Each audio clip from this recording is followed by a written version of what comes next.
parle-nous un petit peu de ce saint qui est méconnu. Moi, j'en avais entendu parler juste par ta présence dans notre bourgade, quoi. Il est originaire du Pas-de-Calais, dans un petit village qui s'appelle Hamet, les Petites Âmes.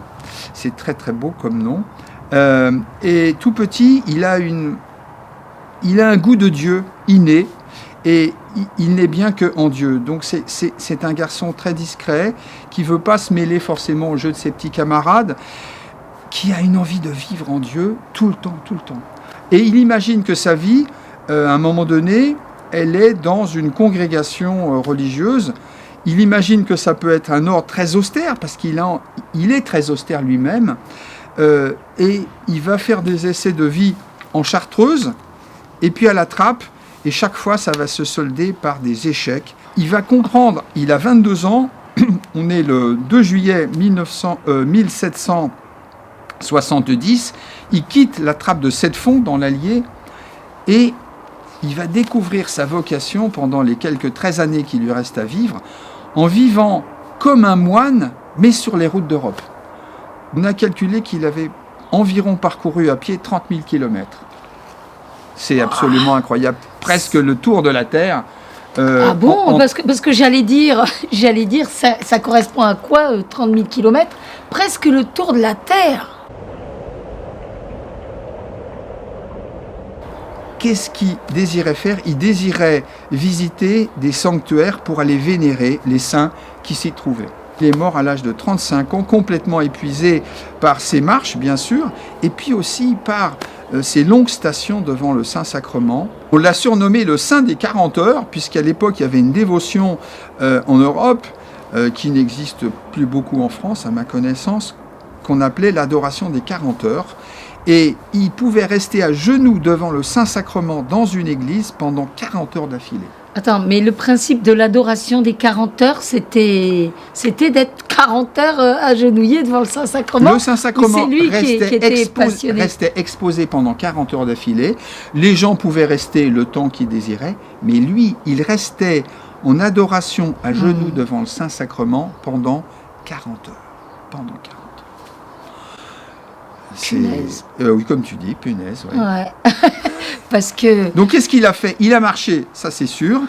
Il a adoré le Saint-Sacrement. Il s'est beaucoup confessé. Il s'estimait pécheur, le dernier des derniers.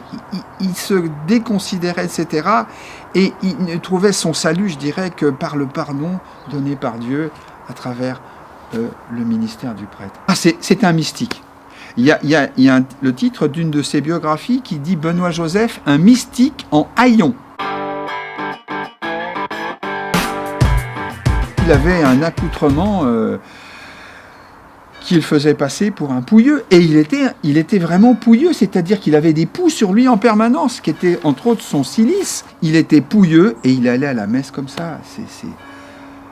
Et on a canonisé un pouilleux tel que lui.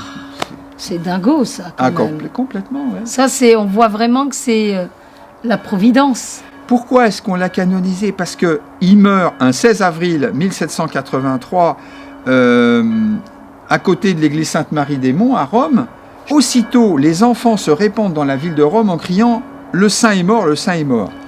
Et dans les 3 mois qui suivent le 16 avril 1783, il y a 170 miracles qui sont avérés. Après sa mort, 170 miracles. Tout ça, c'est documenté, tout ça, c'est attesté. 170,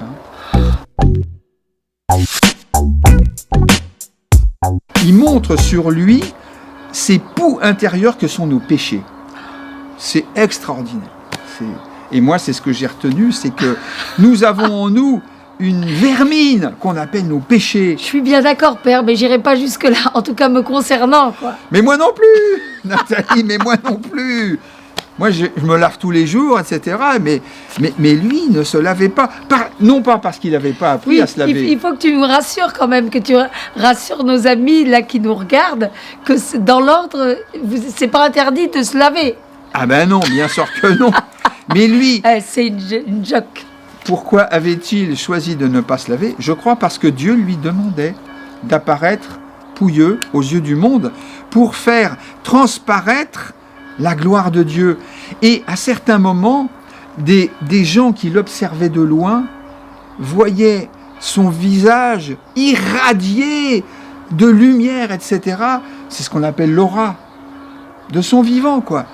Donc il était habité, il était pénétré de la gloire de Dieu. Ça fait penser à Moïse quand il descend de la montagne et qu'il est transfiguré. Mais c'est ça, il était tellement immergé en Dieu qu'il ne pouvait que refléter sa gloire, tout en apparaissant comme un pouilleux, ce que nous sommes tous, nous les pécheurs. Ça c'est clair.